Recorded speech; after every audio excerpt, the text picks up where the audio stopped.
주님의 은혜와 평강이 오늘 모이신 모든 성도님들 가운데 함께 하시기를 축복합니다. 제가 오늘 선포할 말씀은 이것입니다. 하나님은 살아계십니다. 하나님은 그 누가 뭐라도 시퍼렇게 살아계십니다. 그리고 살아계신 하나님께서 지금 이곳에 함께하고 계십니다. 살아계신 하나님이 지금 우리와 함께 하심이 강력하게 믿어지는 저와 여러분 되시기를 축복합니다. 그렇습니다. 하나님은 살아계십니다. 그리고 살아계신 하나님이 지금 우리와 함께하고 계십니다. 이것은요, 그 어떤 것과도 비교할 수 없는 큰 복입니다. 감리교회 창시자 존 웨슬리는요, 숨을 거두는 그 마지막 순간에 이렇게 유언했습니다. 무엇보다도 가장 좋은 것은 하나님이 우리와 함께 계시다는 것입니다. 우리는 감리교인입니다. 그런데 감리교인인 우리는 감리교회 창시자 존 웨슬리의 이 유언을 기억하고 있습니까? 하나님이 우리와 함께 계시다는 그 사실이 정말 우리에게 그 무엇보다 좋은 것으로 여기면서 살고 계십니까?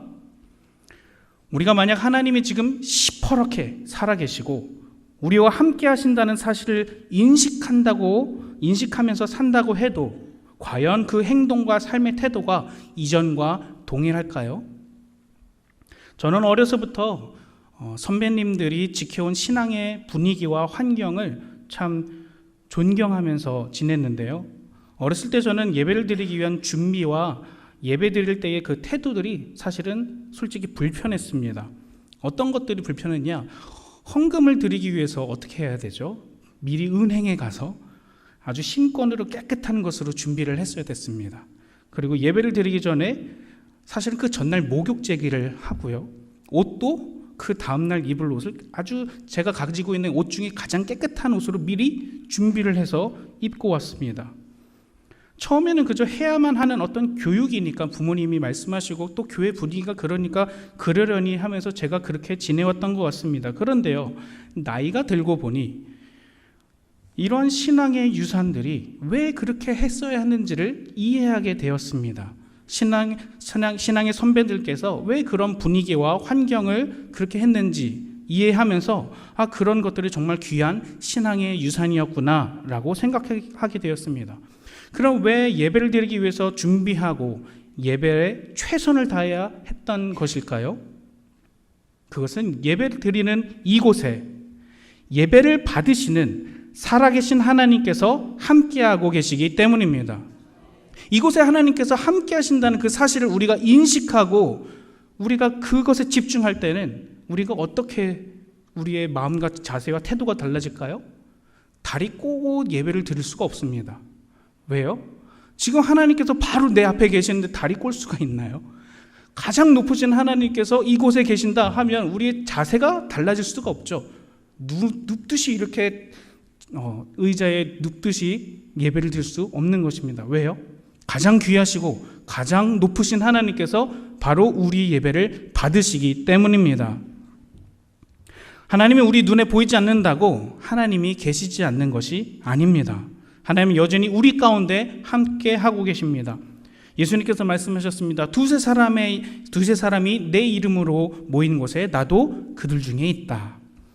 우리가 이 말씀을 예배 드릴 때마다 인식한다면 우리는 어떤 변화가 일어나겠습니까? 우리가 이 말씀을 인식하는 것과 하지 않는 것에는 엄청난 차이가 생기게 될 것입니다. 우리는 우리가 예배 드릴 때 나의 예배 태도와 자세를 생각하게 됩니다. 나는 지금 예배에 집중하고 있나? 나는 지금 예배를 최선을 다해서 드리고 있나? 나는 지금 마음 다해서 찬양하고 기도하고 있나? 왜 이런 생각을 하게 되죠? 살아계신 하나님이 지금 내가 드리는 예배를 주목하고 계시기 때문입니다. 우리가 드리는 일방적인 예배는요, 그냥 허공에 사라지는 게 아니고 우리가 집중하면서 예배 드릴 때 하나님께서 그 예배를 주목하고 계시는 것입니다. 그렇습니다. 살아계신 하나님이 지금 내가 드리고 있는 이 예배에 주목하고 계십니다.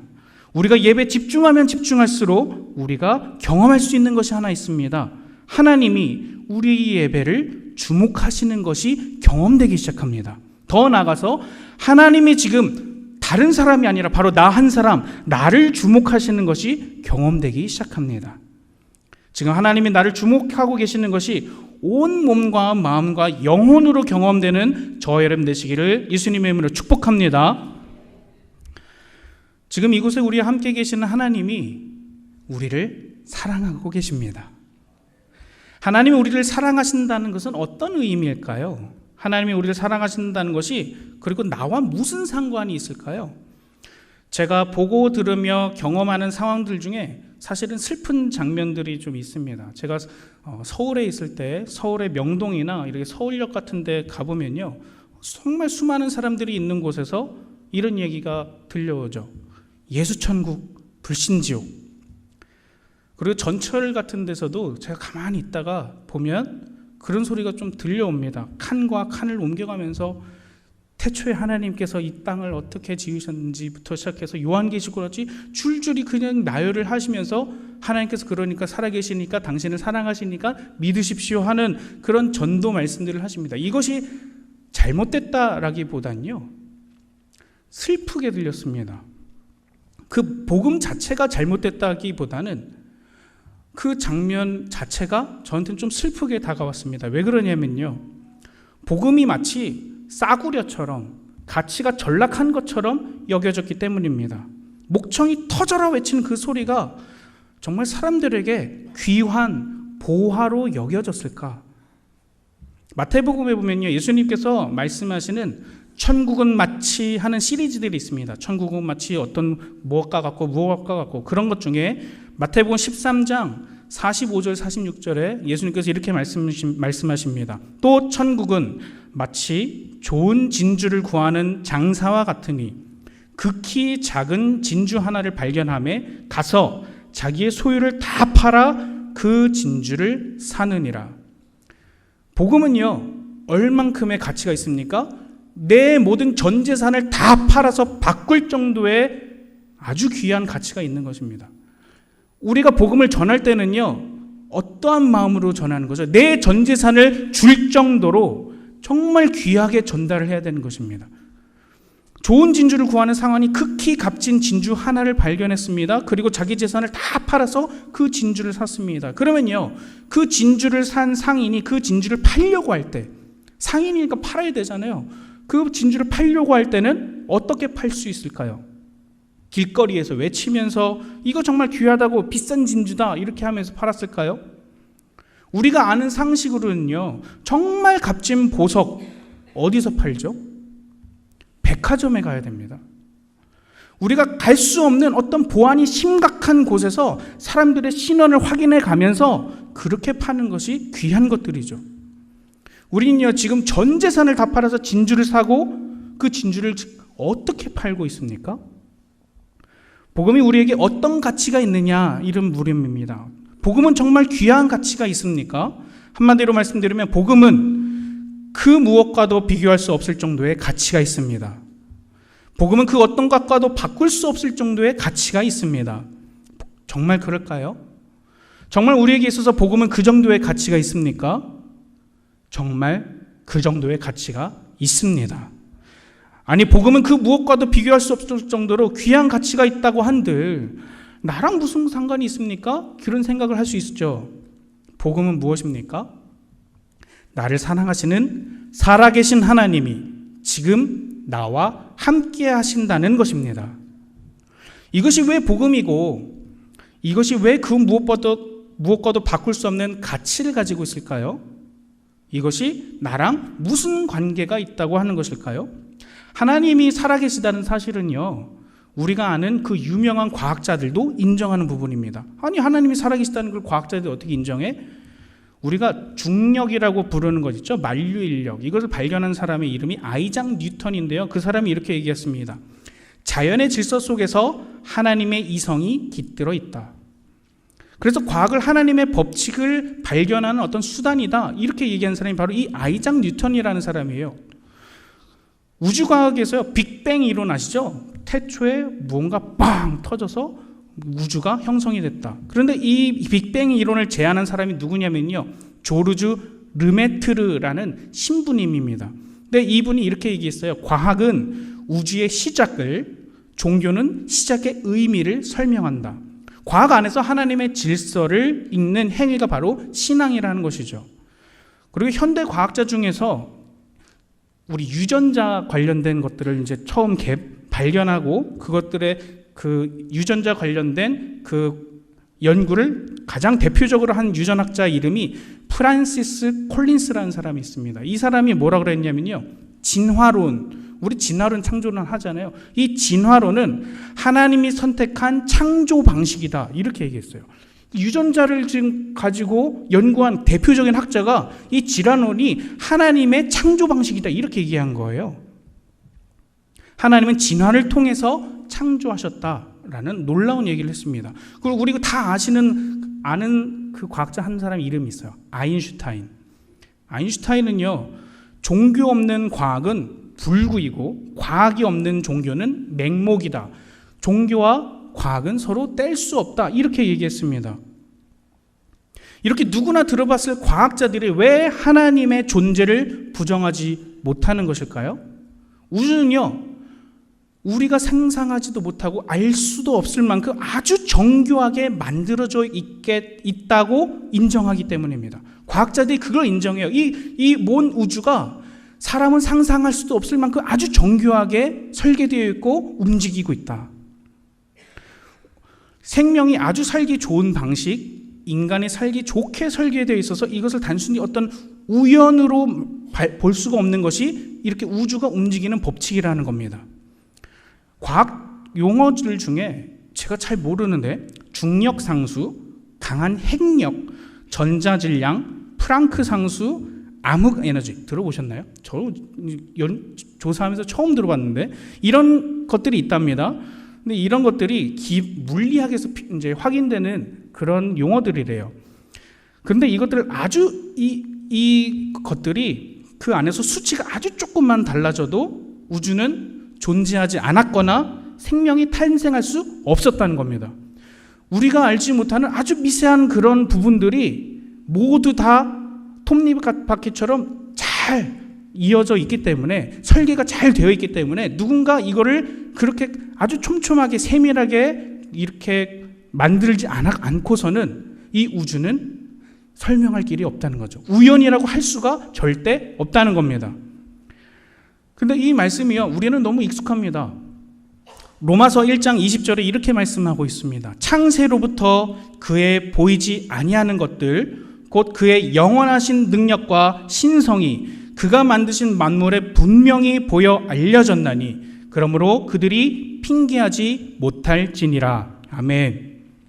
하나님이 살아계시고 그 살아계심을 온 창조물들이 나타내고 있기 때문에 하나님의 살아계심을 두고 핑계하지 못한다고 명확하게 말씀하고 있습니다.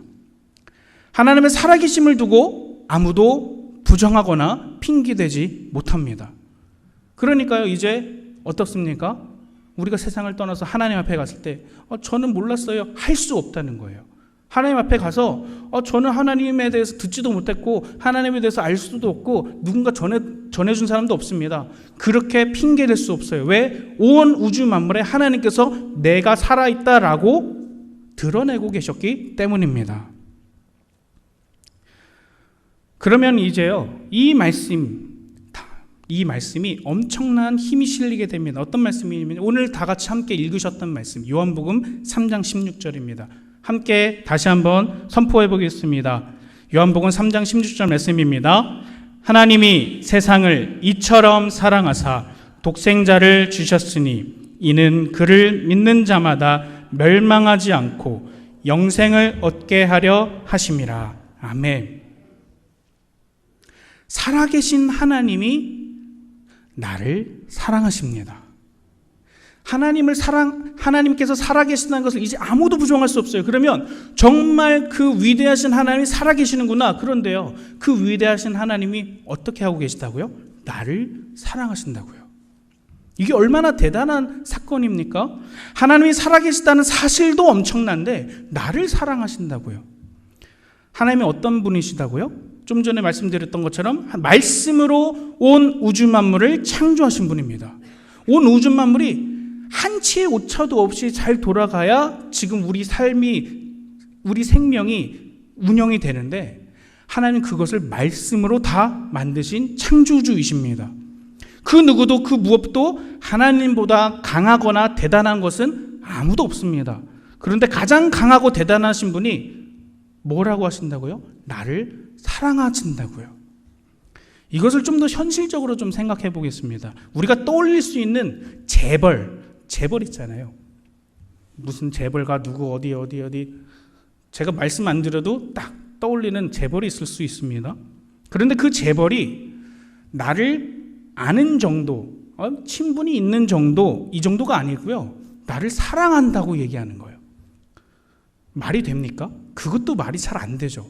아니, 돈 그렇게 많은 사람이, 뭔가 권력과 힘을 갖고 있는 그 대단한 사람이 나를 사랑한다고? 나랑 친분이 있던 것도 아니고 나랑 뭔가 접점이 하나도 없는데 나를 사랑한다고? 말이 안 되죠. 그런데요, 지금 그런 일이 일어난 것입니다. 너무 비현실적인 일이 일어났어요. 그 사랑도 그저 어떤 별 볼 일 없는 그런 가벼운 사랑이 아닙니다. 하나님이 우리를 사랑하신다고 하실 때 어떤 사랑을 주시는 거죠? 하나밖에 없는 아들을 우리한테 주실 만큼 값을 매길 수 없는 엄청난 사랑을 우리에게 주신 것입니다. 하나님이 이 정도로 나를 사랑하시는 것이 나에게 무슨 유익이 있을까? 이게 복음이라고 하는데 이 유익이 없는 이 일이 정말 나한테는 무슨 상관이 있지? 복음의 비밀은 이것입니다. 온 우주의 주인이 누구시라고요? 하나님이십니다. 그런데 그 하나님이 아들을 내어주셔서 이제 아들 예수님의 이름을 믿기만 하면 하나님의 자녀가 되는 권세를 얻게 해 주셨습니다. 할렐루야. 복음의 비밀이 무엇입니까? 온 우주 만물의 주인이신 분이 바로 나의 아버지가 되신다는 사실입니다. 그 어떤 것부터 우리가 바꿀 수 없는 가장 중요한 가치가 바로 하나님이 나의 아버지가 되신다는 사실입니다. 이보다 더 귀하고 대단한 가치가 있을까요? 하나님이 나의 아버지가 되실 때 우리는 뭐 할 수 있습니까? 전 재산을 바꿀 수 있죠. 하나님이 온 우주 만물 전부를 나의 것이라, 이젠 내 것도 너의 것이고 너 것도 나의 것이다, 이렇게 말씀하신 아버지께서 너 그거 조금 있는 거 재산 팔아봐, 내가 이거 다 줄게. 우리는요 그냥 사탕 하나 이거 움켜자고, 나 이거 안 줄래요. 하나님 그거 내가 주면 내가 너한테 다 줄게, 이런 말씀이시거든요. 하나님 앞에서 뭐죠? 우리가 가지고 있는 건 그냥 움켜쥐고 있는 그 조금이에요. 근데 하나님 이걸 펴라, 내가 모든 걸 다 주겠다. 그 어마어마한 하나님이 바로 우리의 아버지가 되신다는 사실입니다. 예수님의 이름을 믿으면 이제 나의 가치는요, 이제 세상의 기준으로 매겨지는 것이 아닙니다. 하나님이 나를 자녀 삼아 주셨으니 나의 가치는 어떻게 되는 거죠? 세상에 너는 얼마짜리야 얘기하잖아요. 이제 우리의 가치는 얼마짜리죠? 하나님짜리가 되는 겁니다. 세상 사람들이 나를 아무리 별 볼 일 없는 사람이라 할지라도 나의 가치는 이제 세상에 좌우되는 것이 아닙니다. 세상이 하나님에 대해서 평가할 수 없습니다. 그리고 세상이 우리를 아무리 저평가할지라도 우리의 가치는 하나님짜리인 것입니다. 왜냐하면 우리는 바로 하나님의 자녀이기 때문입니다. 아무리 세상에서 부와 권력이 있다 할지라도 그 누구도 하나님과 비교할 수 없습니다. 아무리 가장 부자이시고 하나님이 가장 높은 곳에 계시기 때문에 이제는 우리가 비교 대상이 없는 것입니다. 난 이거밖에 없어. 나는 부족해. 변명이 되지 않습니다. 왜요? 하나님이 모든 걸 가지신 우리 아버지가 되시기 때문입니다. 우리는요, 뭐 하면 돼요? 구하면 됩니다. 하나님 다 가지셨어요. 하나님 내가 달라고 하면 다 주셔요. 왜 안 주세요? 우리가 지금 때가 안 됐거나 내가 가지면 위험할 수 있기 때문이죠. 우리한테 필요하지 않으면 우리 아버지께서는 나를 너무 사랑하셔서 안 주실 수 있어요. 그것 때문에 우리가 왜 안 주세요? 안 해도 돼요. 하나님은 이미 우리의 필요를 다 알고 계시니까요. 하나님께 우리는 구하면 우리가 부족해도 하나님은 온 세상 천하 만물을 가지신 주인이시기 때문에 다 주실 수 있는 우리의 참된 아버지이심을 믿게 되는 저와 여러분 되시길 축복합니다. 우리가 이 땅에 살면서 늘 기억하며 살아야 할 것은 무엇입니까? 하나님은 살아계시고 우리의 아버지가 되신다는 사실입니다. 하나님께서 우리와 함께 하신다는 그 사실, 지금도 여전히 우리와 함께 하신다는 사실, 그것을 늘 인식하는 것, 코람데오 하는 것, 그것이 우리에게 늘 상기하며 살아야 되는 가장 중요한 이름입니다. 우리에게 사랑을 주신 하나님이 그런데 우리에게 한 가지 맡겨주신 일이 있죠. 가서 전해라. 하나님께 우리는 수많은 사랑들, 은혜들을 받아왔습니다. 나를 자녀 삼아주신 것 자체가 이미 어떤 것과도 비교할 수 없고 그 무엇과도 바꿀 수 없는 어마어마한 가치입니다. 그런데요, 그걸 우리가 이미 받았어요. 근데 그걸 가지고 우리는 어떻게 하죠? 그냥 나만 알고 있어요. 그냥 나만 좋아하고 있어요. 그리고 이제 전할 때는 아주 소심하게 이거 좋은 건데 한번 해봐. 근데요, 우리는요, 전 재산을 바꿀지라도 얻을 수 있다면 꼭 얻어야겠다고 할 정도로 아주 귀한 것을 우리가 갖고 있다는 사실을 잊으시면 안 됩니다. 우리가 가지고 있는 이 복음의 가치는 그 어떤 것과도 바꿀 수 없는 가장 높은 가치라는 사실을 늘 기억하셔야 됩니다. 우리가 복음을 전할 때 어떻게 해야 되는 거죠? 됐어요. 굳이 안 받고 싶으면 말아요. 나 이거 얼마나 귀한 건데 함부로 그렇게 전할 거 아니야. 우리가 전한다면요, 아주 당당하게, 굳이 당신이 안 받겠다면 필요 없습니다. 하나님께서 당신한테 하라고 했지, 그렇다고 당신이 그렇게 폄훼할 건 아닙니다. 우리는요, 당당해야 하는 사람입니다. 하나님께서 우리에게 주신 그 복음은 그 어떤 것과도, 그 어떤 가치와도 바꿀 수 없는 가장 귀한 보물이기 때문입니다. 하나님은 저를 부대 안의 교회로 부르셨습니다. 저는 오랫동안 전도사를 했습니다. 그러면서 그 긴 기간 동안 사역하면서 안타까운 현실을 마주하게 된 건 한국교회의 젊은 사람들과 젊은 학생들, 어린이들이 점점 심각하게 줄어간다는 것을 눈앞에서 계속 보게 되는 것입니다. 교회 자체의 구조적인 문제도 있을 수 있습니다. 그런데요, 그 어린이들, 학생들에 대해 신앙교육을 해야 한다는 부모님들에 대한 교육이 너무 부족하게 느껴졌습니다. 그런데 그 학부모들에 대한 교회의 지원이든지 교회 교육이라든지 이런 것들이 잘 안 되는 것뿐만 아니라 이 학부모들조차 교회에서 점점 사라지는 것을 보게 되었습니다. 왜 그랬을까요? 우리의 복음의 가치가 세상의 가치보다 점점 떨어진다고 느꼈기 때문인 것 같습니다.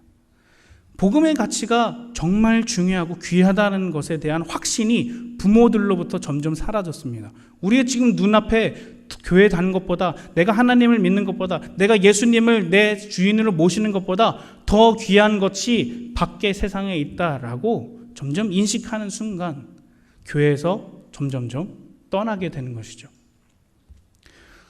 근데 제가 교회에서 계속 사역을 하다가 이제 부대 안의 교회로 가게 됐는데 그 부대 안에는 정말 청년들만 있는 거예요. 제가 이 부대 안의 교회에서 사역할 수 있기 위해서 한동안 교육과정을 거쳤는데 그 교육과정을 거치면서 하나님께서 저한테 계속 사인을 주시는 건 무엇이었냐?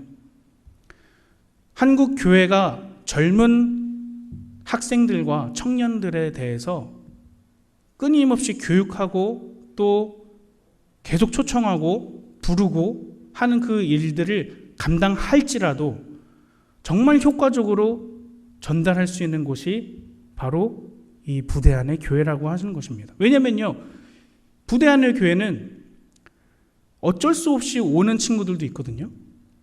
근데 그 친구들이 다 청년인 겁니다.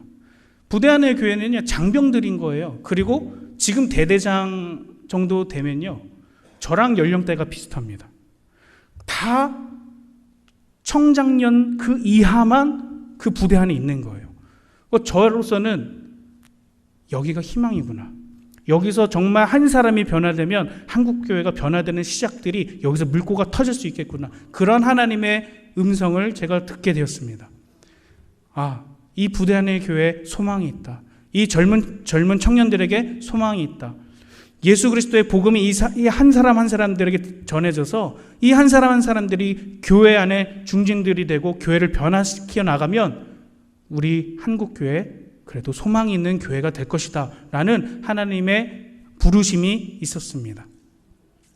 그렇기 때문에 제가 하나님께서 너 어떤 복음 전해야 한다 라는 마음을 주셨을 때 이거구나. 제가 지금 말씀드렸던 하나님이 저를 부르신 이유와 목적은 분명하다. 하나님께서 살아계시고 우리와 함께 하시고 여전히 우리에게 사랑을 주고 계시다는 이 분명한 복음을 전하는 것, 그것이 저를 부르신 이유와 목적이구나.